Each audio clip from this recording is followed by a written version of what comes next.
নমস্কার বন্ধুরা, আজকে শেয়ার করছি নলেন গুড় বা খেজুরের গুড় দিয়ে পায়েস তৈরির রেসিপি। আমাদের বাঙালিদের ঘরে প্রত্যেক ঘরেই পায়েস তৈরি হয়। অনেকে আবার বলে থাকে গুড় দিয়ে পায়েস তৈরি করলে অনেক সময় পায়েসটা কেটে যায়। আমি আজকে যে রেসিপি শেয়ার করেছি, এভাবে যদি আপনারা তৈরি করেন, আপনাদের পায়েসও কিন্তু কেটে যাবে না আর পারফেক্ট গুড়ের পায়েস তৈরি হবে। সম্পূর্ণ রেসিপি ভিডিওটা দেখবেন আর ভালো লেগে থাকলে অবশ্যই চ্যানেলটা সাবস্ক্রাইব করে দেবেন। ফেসবুক পেজ থেকে দেখে থাকলে পেজটা ফলো করে রাখবেন। গুড়ের পায়েস তৈরি করার জন্য সবার প্রথমে আমি নিয়ে নিয়েছি চাল। আমি যেহেতু কাতারে থাকি, এখানে কিন্তু গোবিন্দভোগ চালটা পাওয়া যায় না, তবে বাংলাদেশি একটা চাল চিনি গুঁড়া চালটা কিন্তু এখানে পাওয়া যায়। আমি এখানে চিনি গুঁড়া চাল নিয়েছি। কোয়ান্টিটি হিসেবে 50 গ্রাম চাল নিয়েছি। আর চালটা জল দিয়ে খুব ভালো করে ধুয়ে নিয়েছি। 1 থেকে 2 বার জল পাল্টে চালটা ধুয়ে নিয়েছি। এবার জল ঝরানো চালের মধ্যে দিয়ে দিচ্ছি 1 টিস্পুন দেশি ঘি। ঘিটা দিয়ে চালের সঙ্গে খুব ভালো করে মাখিয়ে সাইড করে রেখে দিচ্ছি। এর মাঝে দুধটা ভালো করে গরম করে নেব। তার জন্য একটা পাত্রের মধ্যে দিয়ে দিলাম 1 লিটার ফুল ফ্যাট গরুর দুধ।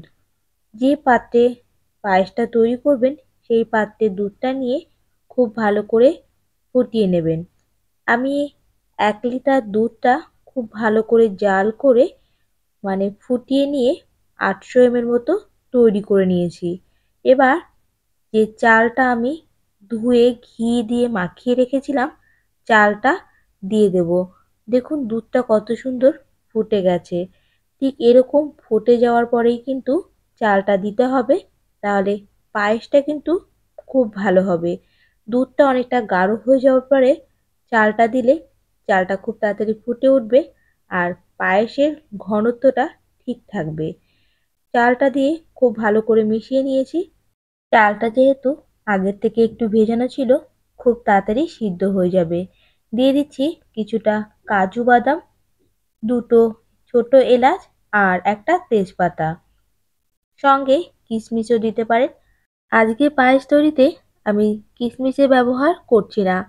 প্রায় 10 থেকে 12 মিনিট পরে দেখুন চালটা অনেকটা সিদ্ধ হয়ে গেছে আর দুধটা ঘন হয়ে অনেকটা গাঢ় হয়ে গেছে।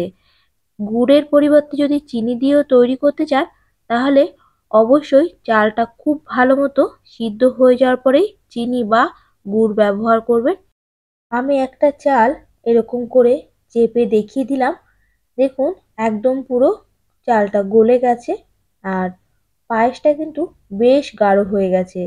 যদি চিনি দিয়ে তৈরি করতে চান, এরকম সম্পূর্ণ চালটা বা ভাতটা সম্পূর্ণ গলে যাওয়ার পরেই চিনিটা ব্যবহার করবেন। দিয়ে দিলাম সামান্য একটু লবণ। একটু লবণ দিলে পায়েসের স্বাদটা বেশি ভালো হয়। আর লবণ না দিলে কিন্তু পায়েসের স্বাদ ফিকে ফিকে থেকে যায়। আর লবণের পরিমাণ বেশি হয়ে গেলেও কিন্তু বেশি একটা ভালো লাগে না, তাই অবশ্যই লবণের কোয়ান্টিটিটা খেয়াল রাখবেন।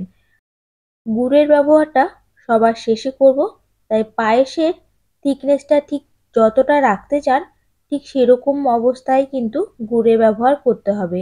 আমি পায়েসটা খুব পাতলাও করব না, আবার খুব গাঢ়ও করব না। আর পায়েস ঠান্ডা হয়ে যাওয়ার পরে অনেকটা গাঢ় হয়ে যায়। আমি গ্যাসের ফ্লেমটা একদম লোতে রেখে খেজুরের গুড় বা নলেন গুড়টা দিয়ে দিচ্ছি। আমি এখানে পাতলা নলেন গুড়ের ব্যবহারটা করছি। দেখুন এইভাবে গুড়টা দিয়ে দিচ্ছি। আমি এখানে 300 গ্রাম নলেন গুড় দিলাম। মিষ্টির পরিমাণটা আমি একটু কম রেখেছি। আপনারা গুড়ের পরিমাণটা একটু বাড়িয়ে নিতে পারেন, কম বেশি করে নিতে পারেন।